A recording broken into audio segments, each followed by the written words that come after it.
En 1989, la Argentina atravesaba una de sus peores crisis económicas. La inflación alcanzaba el 5000% anual. Los supermercados remarcaban 2 veces por día. El austral, moneda vigente, se devaluaba cada hora. Los saqueos se multiplicaban. Y sin saber cómo continuar, Alfonsín decide irse antes. Pero en todo este escenario, en La Rioja, aparece una figura, un personaje que prometía una revolución productiva y un salariazo. Su nombre, Carlos Saúl Menem. Nacido en Anillaco, La Rioja, Menem llegó al poder con una mezcla de carisma popular, discurso emotivo y una estrategia política fuerte. En 1988, en plenas internas peronistas, venció a Antonio Cafiero, llegando a ser el elegido a candidato presidencial por el Partido Peronista. Lo que hizo, mediante una campaña política fuerte que incluía desde saludar a la gente, viajar a caballo, acercarse al contrincante hasta llegar al famoso Menem Móvil. Menem llegó en 1989 con unas encuestas favorables a las elecciones presidenciales, que ganó con el 47% de los votos frente al radical Angelos, en plena hiperinflación. Pero mientras Menem hablaba de justicia social e ideas peronistas, ya se reunía con algunos empresarios liberales para hacer una estrategia totalmente diferente. Tras la renuncia de Alfonsín, Menem asumió el 8 de julio de 1989 y empezó con un plan totalmente distinto. Desarmó el Estado pieza por pieza y empezó a buscar privatizar empresas de teléfono, luz, gas, agua e incluso YPF en Cenas, en Olivos, las cuales contaban con favoritismo y algunas coimas que recibía de empresarios, que inclusive lograban tener algunos beneficios por comprar dichas empresas. La quinta presidencial se convertía en escenario de cenas con champán y vedettes, más lujos que tenía el excéntrico presidente, como autos de lujo o trajes caros. Pero algo pasaba. La situación en la clase media y baja no mejoraba, e incluso empeoraba. Pero igual, Menem decidió viajar a Italia en 1990 para ver a la selección nacional en el Mundial de Italia 90, no sin antes dejar una fuerte polémica. El 12 de junio de 1990, desde Italia, Menem firmó un decreto. El decreto 1026 prohibía la entrada de Zulema Yoma y sus hijos a la Quinta de Olivos. El escándalo se desató cuando, al llegar a la Quinta de Olivos, su esposa, Zulema Yoma, se encontró con un gran operativo policial y de prensa que le prohibía la entrada y sacaba a sus hijos que se encontraban dentro de la quinta. Esto causó gran repercusión no solo nacional, sino internacional. Meses después parecía que todo el escándalo había pasado, pero venía algo más grave. Menem sufrió un intento de golpe de Estado. Todo comenzó el 3 de diciembre a las 3:30, cuando el grupo rebelde militar de los Cara Pintada empezó a tomar bases militares estratégicas de Buenos Aires, como el Regimiento de Patricios, el Edificio Libertador y otras unidades.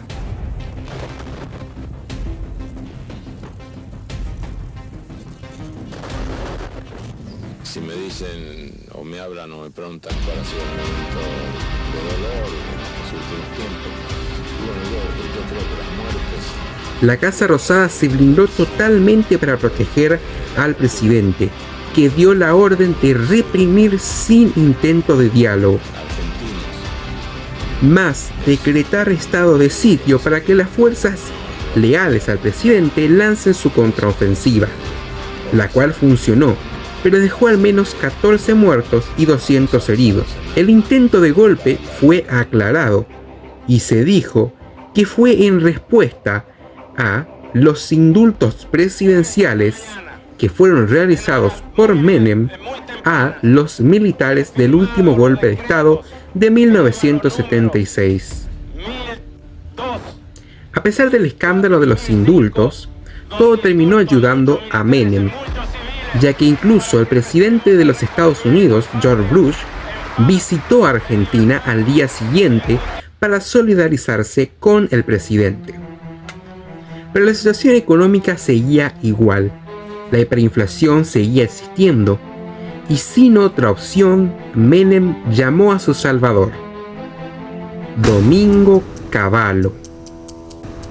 Cavallo era un economista reconocido incluso en los Estados Unidos, con un plan fuerte, armado, y como el plan Bonnets no funcionaba, no hubo otra opción que utilizar la ley de convertibilidad. Así fue como llegó el famoso 1 a 1 a la Argentina, con un gran impacto y obligando a abandonar y hacer desaparecer el austral y volver al peso moneda nacional. El plan convertibilidad fue un éxito para la clase media y alta, llegando a bajar la inflación a niveles históricos, incluso a la deflación, pero no traía nada bueno para el país. La deuda argentina volaba por los aires, pasando de $61.000 a $100.000 millones y haciendo crecer el desempleo a más del 18%. En todo este panorama, Cavallo se volvía el dirigente más importante del gabinete, opacando incluso al presidente. Pero no duró mucho. Entre jubilados y la oposición política empezaron a hacer marchas y protestas en contra del ministro de Economía, llamándolo cruel e inhumano, y dando momentos televisivos como un Cavallo abandonando estudios de televisión furioso contra periodistas o llorando frente a Norma Pla.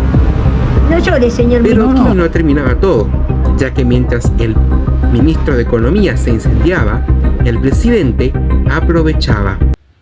Es de público conocimiento que Menem era un showman y fue quien convirtió la política en un show. Empezó a participar en programas de televisión conocidos como Hola Susana o inclusive Showmatch, mostrándose con modelos, participando en sketch, jugando a básquet o diciendo frases memorables como esta. Estas naves espaciales van a salir de la atmósfera, se van a remontar a la estratosfera. Pero su vida amorosa era palabra nacional, ya que es de público conocimiento que Menem también era mujeriego, y se le conocieron varios romances como con Cecilia Bolocco, Graciela Alfano y otras figuras del entretenimiento.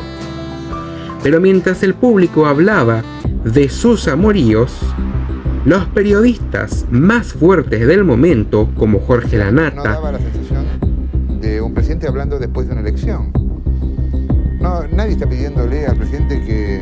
Tato Bores, es cierto, pero también es cierto que cuando usted me pidió que yo le diera con un caño al doctor Alfonsín, yo lo hice y el cheque usted a mí no me lo mandó. Nelson Castro y Horacio Berbitsky criticaban al presidente por no cumplir sus promesas e incluso acusándolo de corrupción. Y la corrupción se hizo ver cuando se dio el Yoma Gate, la primer causa de corrupción del gobierno menemista. causa que tenía que ver con lavado de dinero de la secretaria de la presidencia, un familiar de la esposa del presidente. Pero la bomba contra el periodismo llegó cuando una jueza denunció a el famoso humorista político de La Nación, Tato Bores.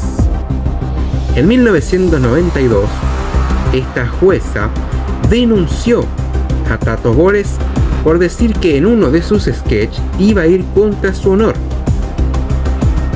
Pero al gobierno menemista le convenía censurar a Tato Bores, ya que era uno de los mayores críticos de las políticas de Menem y que siempre incomodaba al menemismo. A pesar del escándalo que se armó, Tato Bores respondió a la denuncia y luego no hubieron más denuncias, pero sí persecución a varios periodistas. En todo este show mediático también aparecieron figuras internacionales. Durante el gobierno de Menem llegaron al país múltiples figuras internacionales como los Rolling Stones, Michael Jackson o incluso Lady Diana. Pero mientras todo este éxito televisivo se daba, ocurrieron dos tragedias.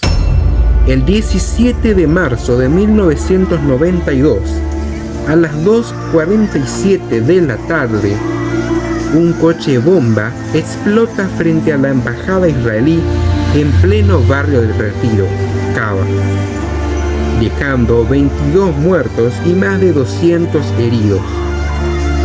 Se responsabilizó al grupo de Hezbollah del atentado, pero nunca se juzgó a nadie y quedaron impunes. 2 años después, en 1994, el 18 de julio, a las 9:53, explotó otro coche bomba frente a la sede de la Asociación Mutual Israelí Argentina, la AMIA, en pleno barrio de Once, dejando 85 muertos y más de 300 heridos, convirtiéndose en el atentado más trágico en la historia de la República Argentina. Al igual que el atentado de 1992, se acusó al grupo Hezbollah, sumando esta vez a ciudadanos argentinos. La causa fue manipulada y encubierta por años, complicándose por casos de soborno, corrupción e inclusive la muerte del fiscal Nisman en 2015, quien tenía presuntas pruebas contra Cristina Fernández de Kirchner por encubrimiento del caso. Tras ambos atentados se acusó al expresidente Menem y a su gobierno de presunto encubrimiento de la causa por sus vínculos económicos con Siria e Irán y por involucrar a empresarios cercanos a su entorno. Pero a todo esto se sumó otro caso de corrupción, el caso IBM Banco Nación, en el que se acusó al gobierno de recibir coimas de $30 millones para seguir con todo el proceso de informatizar el Banco Nación. Pero en medio de todo el escándalo, a Menem se le ocurrió una idea: reelección. Mientras se estaba formando todo el plan para una reelección del presidente Menem, ocurrió una tragedia. En 1995, el hijo del presidente Menem, Carlos Menem Jr., sufrió un accidente, para algunos atentado, mientras viajaba en helicóptero, lo que causó un gran dolor, conmoción y solidaridad del pueblo argentino con el presidente y su familia. Todo el pueblo argentino, con las muestras de afecto, de cariño y de amor que hemos recibido en estos dramáticos momentos de nuestras existencias. Para lograr un segundo mandato, Menem necesitaba reformar la Constitución Nacional para poder permitir la reelección presidencial. Y esto fue posible gracias al Pacto de Olivos, mediante una reunión que tuvo con el expresidente Raúl Alfonsín en Olivos, uno de los pactos más importantes de la historia argentina. Mediante esto, se dieron los números para poder tener la reforma constitucional en el Congreso y aprobar las reformas. En 1995, con una oposición totalmente debilitada, Menem ganó las elecciones presidenciales con el 49% de los votos. Pero, como todo segundo mandato, ya no fue lo mismo. La economía crecía en términos de números, pero no generaba empleos. Argentina se convertía en un país dual. Shoppings llenos, pero millones de pobres. Las jubilaciones estaban congeladas, cobraban con bonos y la sociedad empezaba a estallar. Piquetes, marchas, cortes de rutas y sumado a esto, los escándalos y la corrupción ya no se podían esconder, lo que causaba que el humor político y la prensa los activizasen y los criticasen, y los sectores leales se empezasen a alejar. Mientras todo esto estallaba, llegó otro escándalo: la venta ilegal de armas a Ecuador y Croacia, que violó acuerdos internacionales e intentó ser ocultada mediante la explosión de la base militar de Río Tercero. La polémica de los gobiernos menemistas siguió hasta 1999, cuando todo terminó.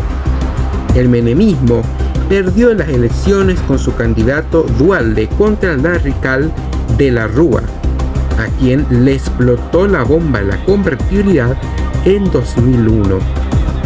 Sin poder, a Menem le empezaron a caer denuncias por corrupción, tráfico de armas y más causas, y se escudaba en fueros como senador, lo que terminaba demostrando una vez más que la justicia argentina no es igual para todos.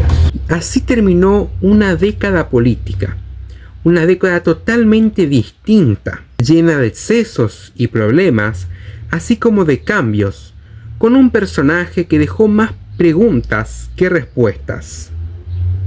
¿Fue un genio político? ¿Fue un corrupto impune? ¿O fue ambas cosas? Eso ya es opinión personal, pero nadie puede negar que fue una década loca.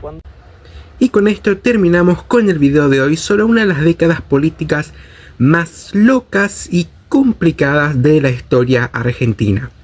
Si te gustó el video, por supuesto, dale like, suscríbete, coméntame de qué otra historia te gustaría que hablemos y como siempre nos vemos la próxima en esto que es la historia de...